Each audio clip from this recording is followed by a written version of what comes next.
Hello, caller. You're on the air. Well. It's been a long time. Good to hear from you, old friend. We're sorry about the hiatus, but it's good to be back. Yeah, okay, but why have we come back? I guess the kids are back in school, so why not now? I guess so. But you can never be too sure it's exactly safe to send the kids back to school, right? What do you mean? No, my friend, you're about to find out.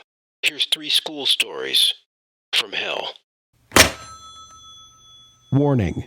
What you're about to hear is true. At Hook Switch Hotline, we delve deep into shocking, true crimes, including murder, violence, kidnapping, mutilation, and sexual assault.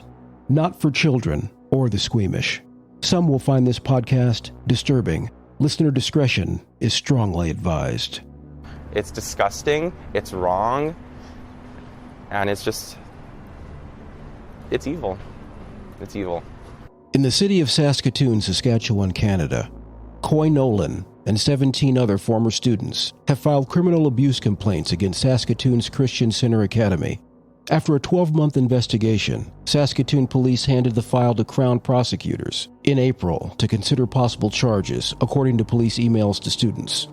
It's unclear when the Crown will make a decision. The allegations include frequent paddlings, many of which allegedly occurred after the Supreme Court of Canada outlawed corporal punishment by educators in early 2004. I didn't know what I was going to do. I tried for so long, to pray it away, try not to be what I was, just so that I could stay with my friends and my family and the church and the school, because that's the only thing I really knew. There are also allegations of coercion, traumatizing rituals, and solitary confinement. Former students have shared diaries, police statements, and other documentation. They say the physical, financial, social, and emotional control from school and church officials was absolute, and that it has taken years to regain their dignity and sanity. Some are still struggling. The first student to come forward to police, Caitlin Erickson, said, "It's taken a long time for people to speak up. I mean, it was a cult. It was essentially a cult." End quote.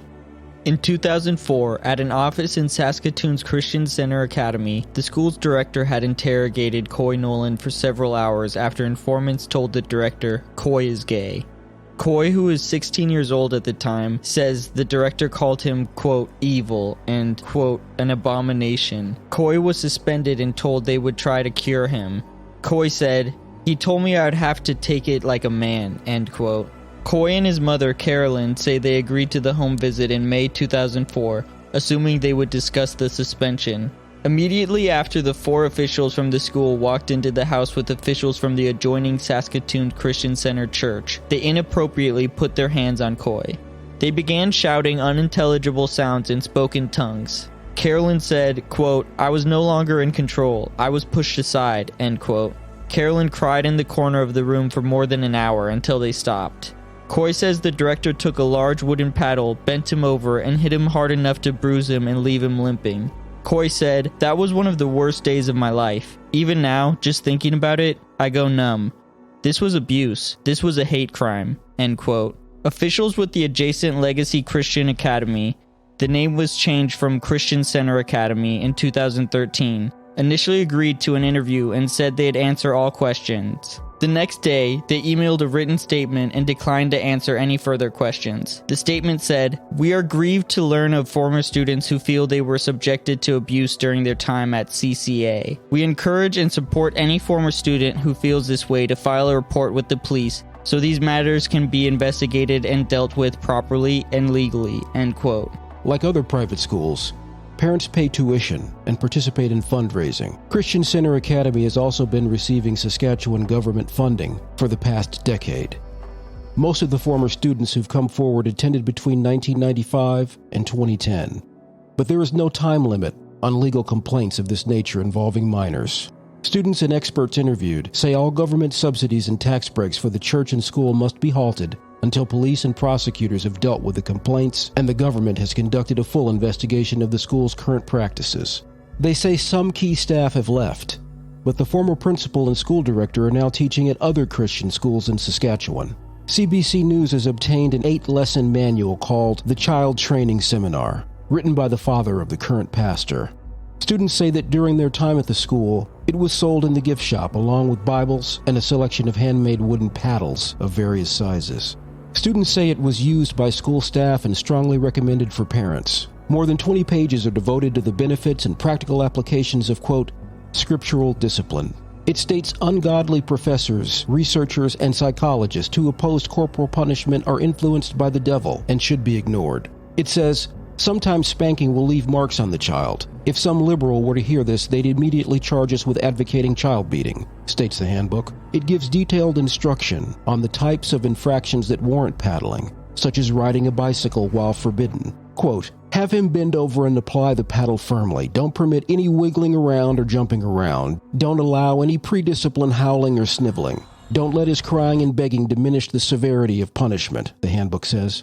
For parents, it states fathers are the head of the household and must ensure the discipline is unemotional and consistent. It warns against using verbal discipline and says, mothers need to particularly guard against this, end quote. It's unclear whether any of the handbook remains in use today. The current student handbook makes no mention of corporal punishment in its forms of discipline section. Coy Nolan's exorcism and paddling occurred after the Supreme Court ruling in 2004.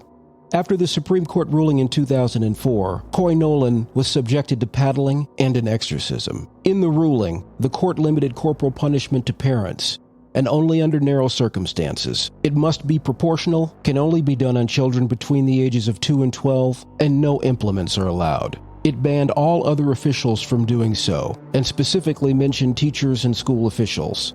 Queen's University law professor Lisa Kelly said any teacher paddling a student after January 30th, 2004 was clearly committing an assault. She said that applies in any school, public or private. Criminal law applies to all of us. It is crystal clear, she said. Kelly also said any corporal punishment before 2004 could also be a concern for police and prosecutors. She said spanking, paddling, or strapping a child hard enough to leave marks has long been considered by judges as excessive force. Caitlin Erickson shared a story about her and the rest of the senior girls volleyball team being accused of whispering during a weekend church service in the fall of 2003. They say that the following Monday at school, they were lined up in the auditorium and yelled at by the director, the principal, and their female coach. One by one, they were taken into a side room where one of the 2 male staff paddled them, they say. The team's captain, Christina Hutchinson, said, "It looked like a canoe oar. Adult men doing that to a bunch of teenage girls. It was so cruel. They were all crying, but I was so angry, I didn't cry." End quote. Like Erickson, Hutchinson said the school and church operated like a cult. She said, everything is based on constant fear of being paddled, fear of going to hell, end quote. They say most girls ended with marks and bruises on their buttocks that spread as far as the back of their knees. Hutchinson's sister, Stephanie, said, "I remember a week later we were comparing bruises in the locker room and saying, 'Oh, we must have been tired on you because yours isn't nearly as bad as mine,' end quote. She said some sessions were so vigorous that paddles broke and had to be duct taped back together. Erickson and other students say officials were acutely aware of the law. She said the school's director handed out wafers in late 2003 in anticipation of the Supreme Court ban and asked parents to allow staff to continue paddling their children. Some parents refused to sign the document. Kelly said wafers would be useless as a defense in court. A parent cannot consent to another person applying punitive physical force on their child.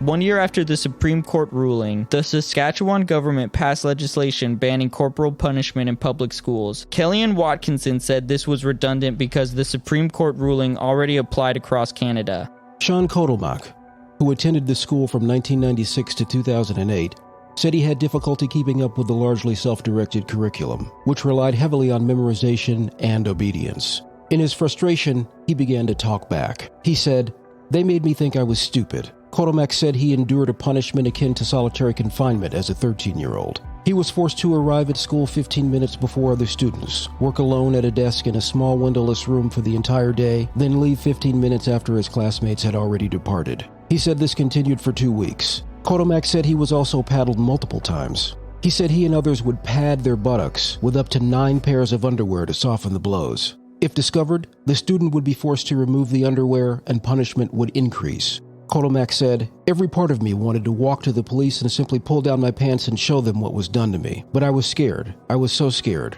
I worried my parents would get into trouble for sending me to that school." end quote. In the statement, officials said any homophobia alleged by Coy Nolan and others does not exist at the school today. The statement said, quote, "Our position on LGBTQ issues is that all students are welcome in our school, and we strive to provide a safe place for every student to grow and learn who God created them to be. We are committed to creating an environment where everyone is valued and treated with dignity, love, and respect. Therefore, we would never discipline our students for their sexual orientation or gender identity," end quote. They say the school is a different place than it was even a few years ago, with many new staff and many new leaders. The school said, "We would welcome conversations with any students who might wish to come and revisit the school, and hopefully find an opportunity for reconciliation," end quote. Caitlin Erickson, Sean Kotelmach, Coy Nolan, Christina Hutchinson, and others say many of the longtime staff and their relatives remain in key positions, from the pastor to the school principal. They say no effort has been made to apologize publicly or privately. Coy and his mother Carolyn say that following the exorcism in their home, officials declared Coy would be sent away to a special school in Edmonton to be cured of being gay, including officials forcing Coy and others to attend protests against gay marriage legislation, because their extended family, friends, finances, and children's futures were all connected to the church and school. But the exorcism was too much. She stayed up all night writing a letter to the director and placed it at the windshield of his car. She said, "I thought this would be a wonderful school, but this was ridiculous. I'm not sending my child away. We left and never looked back. It was like 1,000-pound weight lifted from my chest. It was the best thing I ever did." After graduating from a public high school a year later, Coy Nolan spent a couple of years in Banff, terrified to admit he was gay even to his own mother. He eventually told her in a phone call. She said, "I know, I love you, come home." Coy did. Now working in a Saskatoon department store and in a loving relationship, the 34-year-old said life is still a struggle, but he has many reasons to be grateful. He said, "It took a long time, but I'm proud of who I am. Students say the people who committed the abuse must be held accountable, but that there were many other adults who witnessed it and did nothing. They wonder why this systemic abuse was ignored for so long. That's why they want the provincial government to investigate the school itself, freezing any funding and canceling any tax breaks until all questions are answered." In a written statement, a provincial Ministry of Education official said 3 on-site inspections are now conducted annually on independent schools, and the most recent one at Legacy Christian Academy occurred June 8th. It also said the Ministry of Education has not received any complaints regarding LCA since funding for qualified independent schools began in 2012. Erickson says that's not true. She shared a June 20th email exchange with Education Minister Dustin Duncan's assistant. Erickson emailed Duncan to say she reached out to your office a number of times and received no response, end quote. She identifies herself as a former student of Christian Center Academy, now Legacy Christian Academy, and informs him of the criminal investigation underway. Before calling on the minister to defund LCA and other private Christian schools, she said, "You have been told time and time again the damage these schools do," end quote. For this next story, we travel to Clayton County, Georgia. On August 12, 2020, the Main Street Academy in College Park announced La Rosa Asker as the school's new 8th grade mathematics teacher. She had previously taught at a Clayton County middle school. Late one night, the Main Street Academy sent parents an email announcing the firing of an 8th grade teacher, but didn't give specifics about the teacher or the reason for the firing. The email reads, "The Main Street Academy holds its governing board, staff, and teachers to the highest ethical standards as adhered to by the Georgia Code of Ethics for Educators. Due to a violation of these standards, an 8th grade teacher's employment with the Main Street Academy was recently terminated. We are working quickly and respectfully to address this transition with our 8th grade students, as well as their parents and guardians." End quote. What the email doesn't state is Imani Bell died on August 13, 2019. In July of 2020, a Clayton County grand jury indicted La Rosa Asker, the head basketball coach at Elite Scholars Academy in Jonesboro, Georgia, and Dwight Broom Palmer, the assistant basketball coach, on charges of second-degree murder, cruelty to children, involuntary manslaughter, and reckless conduct. Tasha Mosley, the Clayton County District Attorney, said, "The murder charge is second degree and is based on criminal negligence as opposed to malice." End quote. Imani was a junior at Elite Scholars Academy on July 13, 2019. when she was running up football stadium steps as part of a practice held in extreme heat and collapsed, according to a lawsuit filed in February by the girl's parents. The temperature at the time was approximately 98 degrees, with a heat index temperature between 101 and 106 degrees. A heat advisory had been issued that day for Clayton County. An autopsy conducted by the Georgia Bureau of Investigations attributed her death to heat stroke caused by strenuous physical exertion in extreme temperatures. According to a statement from lawyers for the family, no pre-existing medical condition was found. At a news conference, Mr. Miller said, "Common sense not being common can literally kill your child. You have coaches that want to win more than take care of these children." End quote. In addition to Miss Asker, the lawsuit names as defendants Jason Greenlee, the school's athletic director, Shonda Shaw, the principal, and Philip Ramsey and Ashley Baker, assistant principals. Mr. Broom Palmer is not named in the lawsuit. In court documents, Miss Asker said that it was her first day as coach for the girls' basketball team, and that she was relying on the direction of the athletic director and other academy personnel to conduct the conditioning activity. Mr. Miller said, it was also Imani's first day. For today's final story, we go to St. Louis, Missouri, where Jim Wilder was once a successful cross-country coach until multiple allegations of sexual abuse derailed the coach's career and cost him his job. A former student accused Jim Wilder of sexual assault, but she died just before a critical court hearing. It's just been a real nightmare in general. Oh, God, I'm feeling like, I know. The problem is, I guess my side makes the story more juicy, and then it's a really great story. You know what I mean? Wilder was arrested not once, but twice on child sexual abuse allegations while working as a track and cross-country coach at Lindbergh High School. Wilder's first arrest came in 2008 after a 15-year-old female student told police that he had had inappropriate sexual contact with her.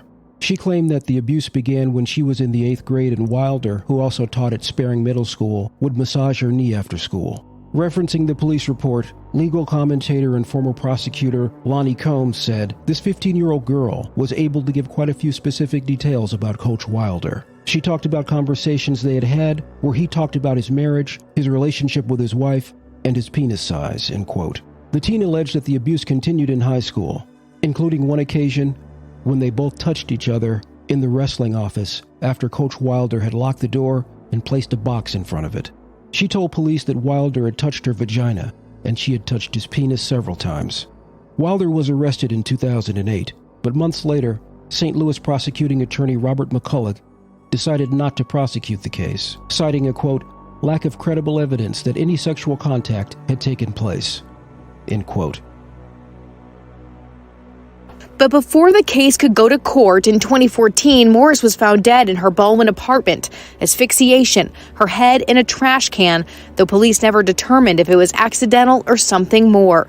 Without a victim, formal charges against Wilder were dismissed. I'm sorry, Lauren. I gotta work. It's just terrible. In an almost 7-minute-long phone conversation, Wilder opened up. This has just been a living nightmare. They say no justice. Well, justice through the media is not justice. I didn't get due process either. The reason they offered to settle, the reason I did not settle was because I wanted due process on this. Because I did not do what I was alleged to do. My part was not flattering. I totally agree with that. But it was not anything close to what the allegations. I was the pursued, not the pursuer. And I shouldn't be talking, but this has just been horrible. There's no other victims. There's not. That's alleged. They're just trying to cause trouble for me or grief. She accused 6 people of the exact same thing. I mean, it's been years and years and years of this. I mean, if I had gone and... The South County Times reported that within months, Coach Wilder had returned to the classroom and told the news outlet that the experience had been an absolute nightmare. Throughout it all, though, he claimed his wife and children had remained supportive. He told the South County Times, quote, I have kids, and they were dragged through this, wondering why I was at the police station, why I wasn't at school. My wife and I talked to our kids and said, here's what's going on, and there was never a waiver on the part of my family. We all came out of this fine.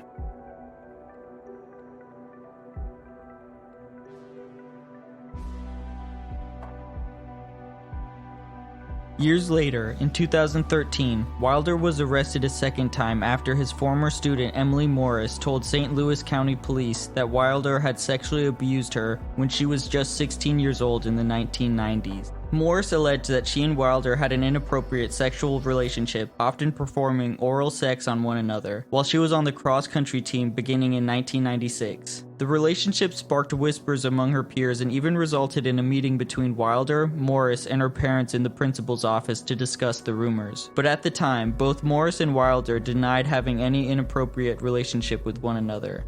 The Riverfront Times reported in 2013 the sexual relationship allegedly continued through September of 1997. Morris supported her claims with an 87-minute recording of a conversation she had about the relationship with Wilder in 2013. After arranging to meet Wilder in a St. Louis area shopping mall parking lot, Morris secretly recorded their talk with the recorder tucked in her sports bra.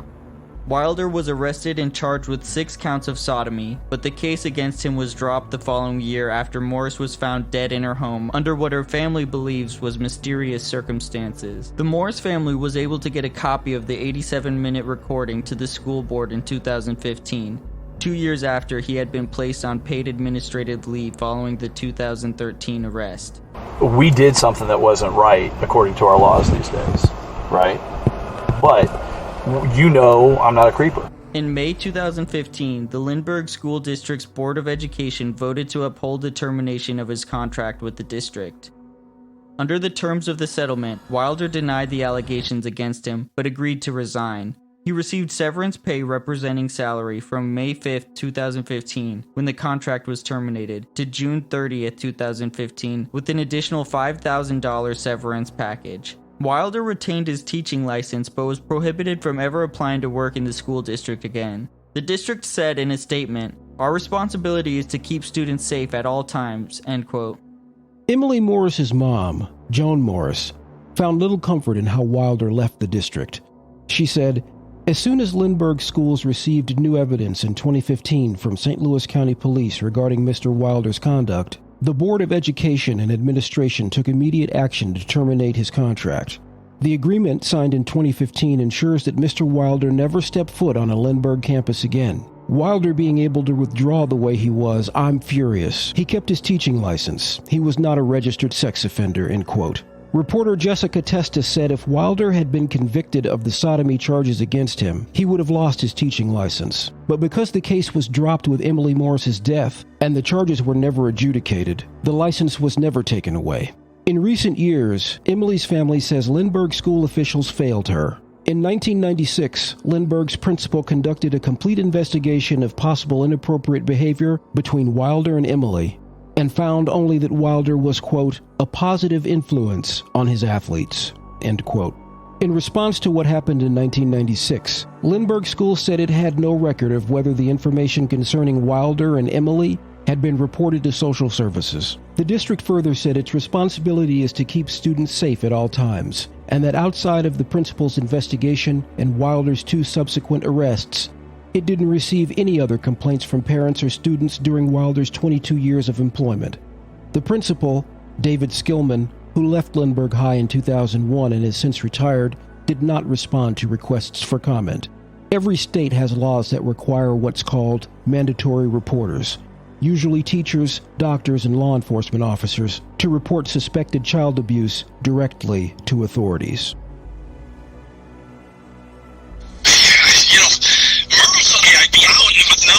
Nothing going on right now, and I didn't even, all I did was try to be a mentor. With every crime, someone somewhere has information. That someone could be you. Email us at hookswitchhotline@gmail.com or leave a message at 415-448-7263. Thank you for joining us on this episode of Hook Switch Hotline. Please subscribe and come back next week, where we'll delve deep into more graphic true crimes.